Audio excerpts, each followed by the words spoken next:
What is good, everybody? Back at it again, another video, and this is going to be my first full mock draft on the video. I've done the NFC East, my Washington fans, NFC East mock draft video, and then a full 7-round Washington mock draft video, but this is going to be my first mock draft for 32 teams. I've done some off camera. I've done a lot, actually. I've read so many reports. I've watched a lot of game tape film, including the Senior Bowl. And just because this is my mock draft, I don't want you guys to get angry. This is not what I would do, but I'm going to make it. So if it's what I would do, probably a lot of these picks are going to be wrong because their GMs are going to make different decisions. I'm not an inside scout or team insider, so I don't know 100% what the team's going to do, obviously. And I wanted to wait till draft week to make this just because if there's any moves that happen, just like the Orlando Brown trade, any more trades. Julio Jones is now potentially on the move. They're accepting calls. And then reports about Matt Ryan. Maybe they're not really going to try to build for now. They're going to try to build for the future. So I wanted to have it, the facts most accurate as I can for my first mock draft. And then I'll probably make another one on Wednesday or Tuesday, tomorrow. And then I'm going to try to make my final mock draft either the day of Wednesday night, or Thursday afternoon. And so I'm just going to and then I'm wearing the San Francisco 49ers hat because, no, it's not my team, but it's the most interesting pick in the draft, where the draft starts, most people say, because you don't really know what they're going to do. So Trevor Lawrence, set in stone. Zach Wilson to the Jets. I think they should go Justin Fields. Zach Wilson, I like him a lot, but I think it's bust potential just because of the situation he's going into. I like Robert Saleh, Sheldon Rankins, Carl Lawson, and defensive players. I like the moves they made there, as they've strengthened the defensive line. Bryce Hall is still their best cornerback, though. They haven't really made many offensive moves besides Corey Davis. Their offensive line has actually gone worse, losing Pat Elflein. So, Sam Darnold, a lot of people liked him going to the Jets, and look what happened to him. And maybe Zach Wilson will get a fresh start eventually, too, but with the way the team is built now, I don't really know if there's any quarterback that would have success there. But anyway, getting to number 3, the Jets. Could be Justin Fields, but it seems the least likely of the 3. Could be Trey Lance. They fell in love with his pro day, but hasn't played. He didn't play this year. He played one game. 28 touchdowns, 0 interceptions 2 years ago. And the Mac Jones who lit it up this year at Alabama. Kyle Shanahan likes Kirk Cousins, likes Matt Schaub, likes Matt Ryan. He likes that type of quarterback. And people say Mac Jones might be ready to win now. And, with the roster they have, Nick Bosa still in his rookie contract, and they still have player salary. That's maybe what they do. Maybe they say, I can win with Mac Jones now versus maybe trying to have a higher ceiling with someone like Fields or Lance, but develop them, which will take longer. So I thought it was Mac Jones for sure, but then it was interesting saying they plan to keep Jimmy G all season. So that also means Trey Lance, Justin Fields. Also, maybe they sit for a year. That's why they plan on keeping Jimmy G. Because if you want to bring in someone like Mac Jones who you think you can win with right away, you're probably going to want to get value back for Jimmy G. And they said that could happen on draft night if they pick Mac Jones. I hate to do this because I love Justin Fields, I love Trey Lance, but I think they're going Mac Jones. Number 4, the Falcons. I thought they were going Kyle Pitts. I thought they were going to trade down, maybe to number 9. That could still happen. Both of those are very still likely. But with reports about Julio being moved, and then they could save $20 million off Matt Ryan's contract next year. Realistically, even if they have a great draft, they trade down, they get a second-round pick, they pick Patrick Surtain or J.C. Horn at 9. They have to home run almost all their picks to be competitive, and I still don't think they're going to be a playoff team if they have home runs in the draft. So I think Justin Fields makes sense. Georgetown, hometown. I think they're just, they're looking at the division just like the Panthers are. The Bucs are great now. The Saints are in a rebuild, though, so we're going to try to build for the future. The Bengals, I don't really think there should be much of a debate here. You saw what happened to Joe Burrow last year. Sure, you want to reunite Jamar Chase. Kyle Pitts is great, but you need to block for Joe Burrow, and Penny Sewell can do that. And he can kick inside at left guard. He can improve his hands. They signed Riley Reiff at right tackle, left tackle Jonah Williams. So maybe Riley Reiff isn't the long-term option, which he's not, but he's solid, and eventually Penei Sewell can kick outside. Number 6, the Dolphins. People are going to be like, oh, they have Mike Gesicki. Why would you take Kyle Pitts? Because Kyle Pitts isn't just a tight end. If you look at his build, he doesn't really look like a tight end. He runs like a receiver, but he has the catch radius of a go-up-and-get-it tight end. He's so fast, he's so explosive, and he's actually a very underrated blocker. He makes great contact, but he doesn't have the strength to always hold the block, but he makes great contact and is great at pushing guys back. Now you pair him up with Will Fuller, Mike Gesicki, Preston Williams, and Devontae Parker, and you can hammer offensive line later. Tua should have the tools to succeed. I don't have my contacts and I have terrible allergies, so if I zoom in, I really can't see. But the Lions, so it's always hard to do trades and mock draft, and I'm not going to necessarily get the details right, but I think they're going to trade down. I'm trying to find the Denver Broncos, and here they are. And so you have to pay with Mock Draft Network. So if I'm picking every team, Pro Football Focus Simulator isn't going to mess it up. So the Niners, there's one quarterback left on board, Trey Lance, who's not quite ready. So maybe Drew Lock gets another chance, and they can trade him, but I doubt it. But he sits. I don't think the roster they have right now, they could probably be a playoff team. But I think you look at Justin Herbert and Patrick Mahomes, you're going to need a quarterback who's going to be able to play at that level. And you look at the build of Patrick Mahomes, Justin Herbert. Trey Lance kind of looks like that guy. People say maybe he's the next Josh Allen, who, by the way, wasn't great until year 3 when they put things around him. So I think if you're the Lions here, you jump to 9. You could probably still take Jamar Chase and pick up a second rounder. And I know it's only 2 spots, but it's in the top 10. You would pick up a second rounder in this case scenario.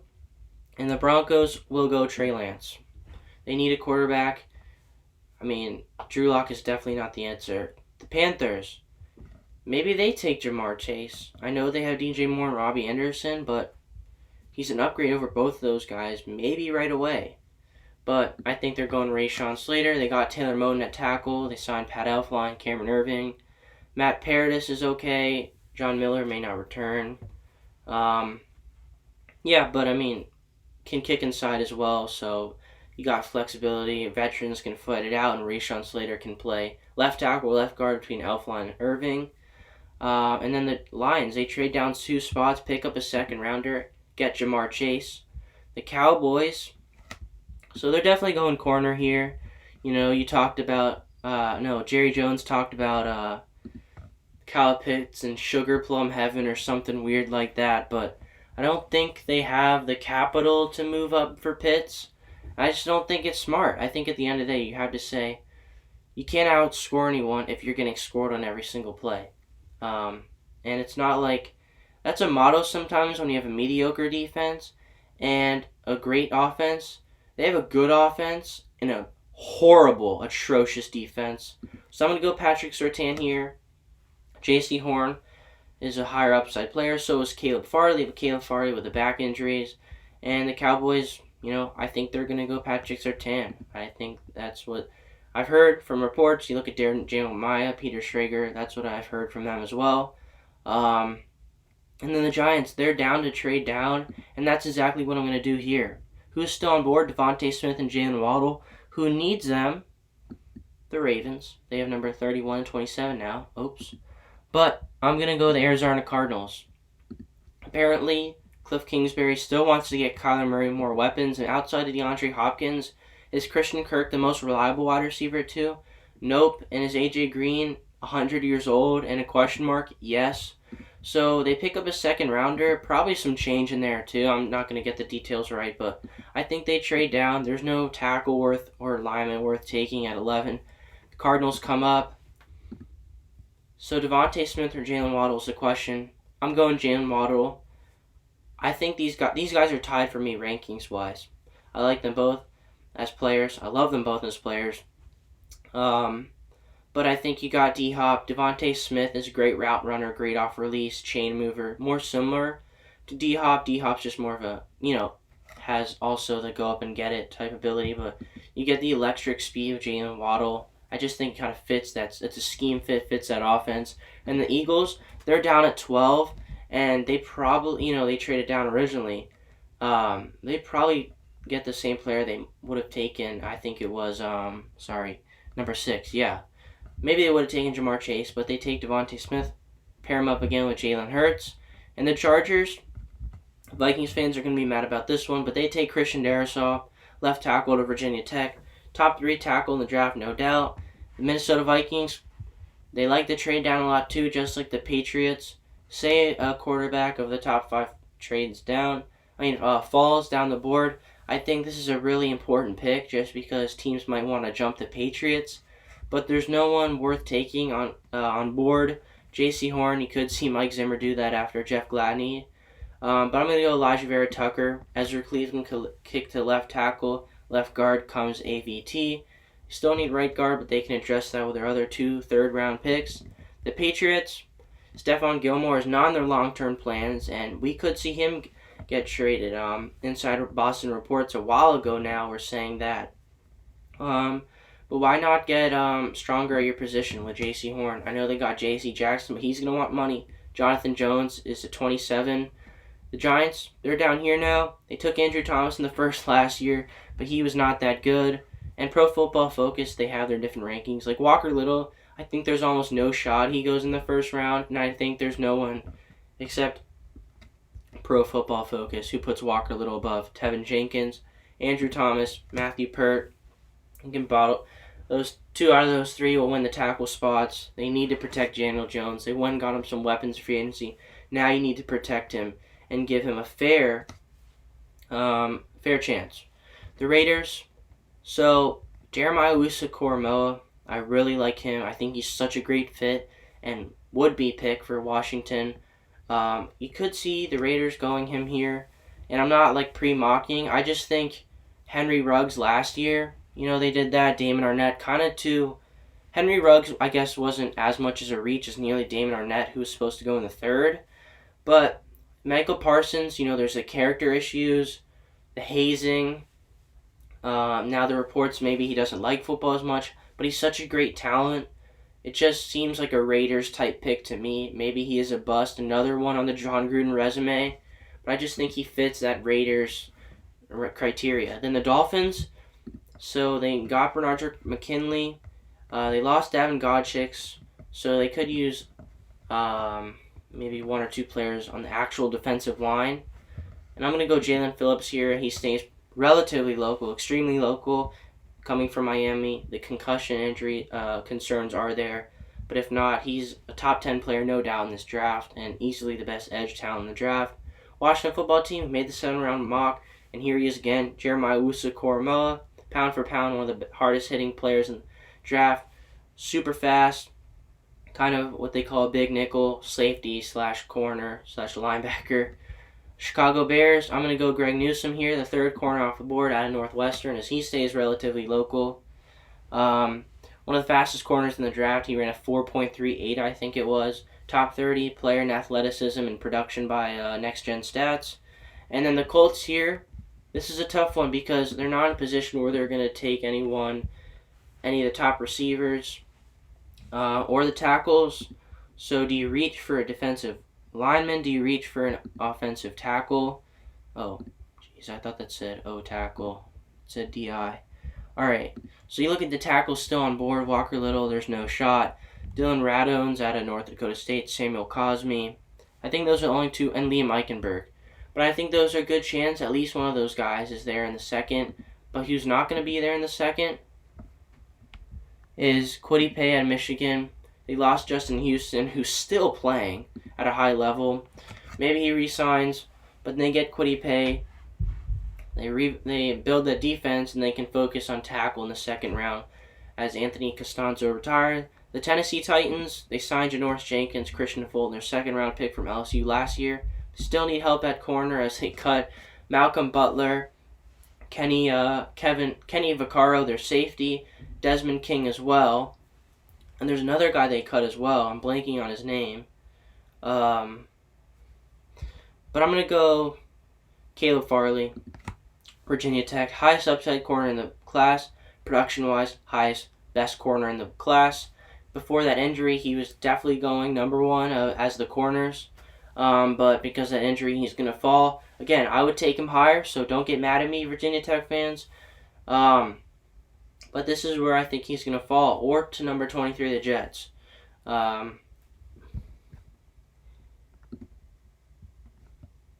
Sorry, I blanked there. So, Robert Saleh, he wants a defensive weapon. Top two edges are now gone. And they're going to take Azeez Ojulari, kind of like a 3-4 defensive end.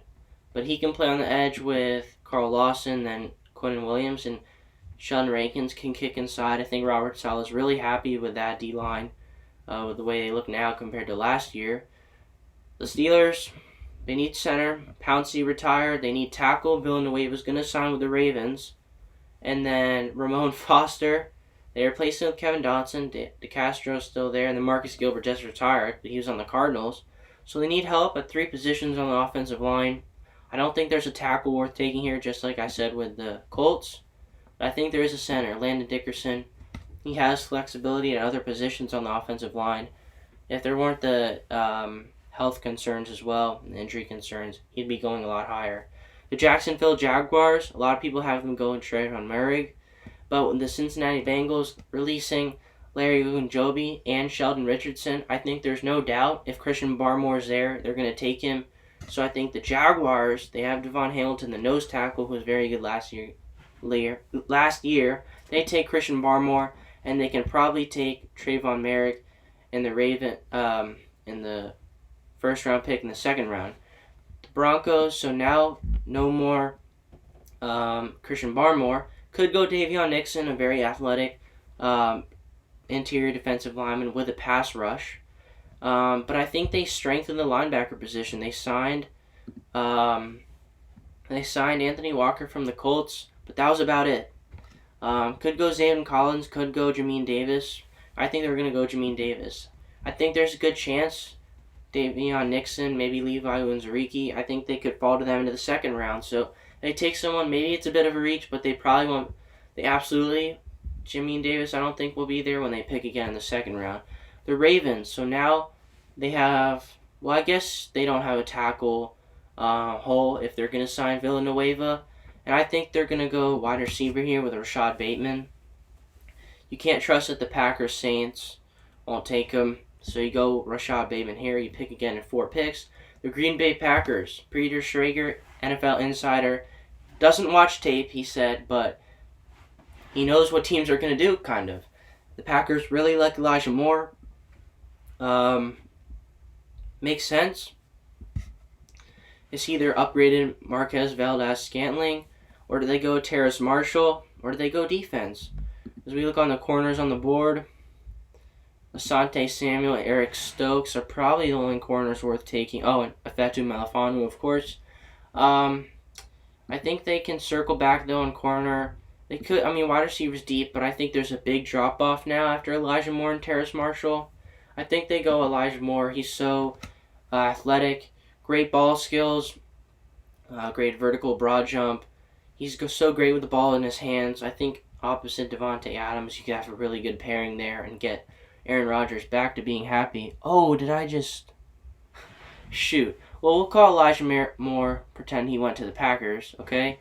Because for the Green Bay Packers, for the New Orleans Saints, I'm going to go Asante Samuel. So let's just pretend Asante Samuel went to the Saints, Elijah Moore went to the Green Bay Packers. I messed it up, that's my bad, but yeah, that's what I meant to do.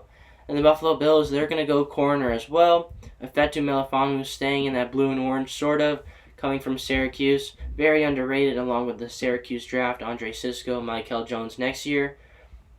And the Baltimore Ravens, again, they lost Unique Ngakoue, they lost Matt Judon, they do need edge help. Azeez Ojulari would have been a great scheme fit. They could trade out here. I think with these 2 late first-round picks, could they go after someone like Julio? Maybe. I think Julio goes to a team that's winning now. You look at the Green Bay Packers. I actually made a list kind of here.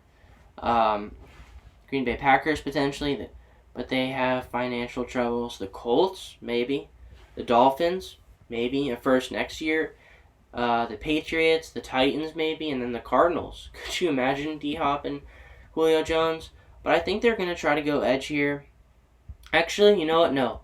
They got Villanueva and Ronnie Stanley signed Kevin Zeitler, but then they're going to strengthen the inside interior offensive line. They're always great at developing third round edges anyway. Justin Madubuike, he can step up as well. They go Creed Humphrey. They need help at left guard potentially and center for sure, and he can win one of those spots. And then whoever wins can play the other spot. So yeah. And then the Buccaneers, the final pick in the draft. Some people have them going quarterback Davis Mills. Could see it. So I think this one is either going to be interior defensive line, Ndamukong Suh's aging out, or edge. Maybe with a project player like Gregory Rousseau. But Bruce Arians said he might take a quarterback. I'm not going to do that though. I think they probably will in the second or third. Just because you have to develop him. Developmental player, maybe with talent, behind Tom Brady. Corners, Eric Stokes. I don't really think there's anyone worth taking here though. Eric Stokes is great. See, I think William Golston, maybe you take someone here who doesn't have to start right away. There's no pressure. Someone like Gregory Rousseau. Gregory Sue, right here. Doesn't have to play right away. He's got the size, but he's underweight. That's not going to load. He's about 6'7", 240-ish, 230-ish. So if he puts on the weight, maybe in a year or 2 years down the road, they can have their next Shaquille Barrett. He plays a little bit of a different position as he's a 4-3 defensive end if he puts on weight. Shaq Barrett's a 3-4 outside linebacker. But the potential Gregory Rousseau has is honestly out of this world. And a lot of people say he may go in the first round. I think he just sneaks in at pick number 32. Second round mock is for another day. Hope you guys enjoy. Tell me what you guys think. Is there anyone you think that I missed that you think should go in the first round that shouldn't go in the first round? Remember these two. Swap them. But besides that, let me know what you guys think down below. Peace.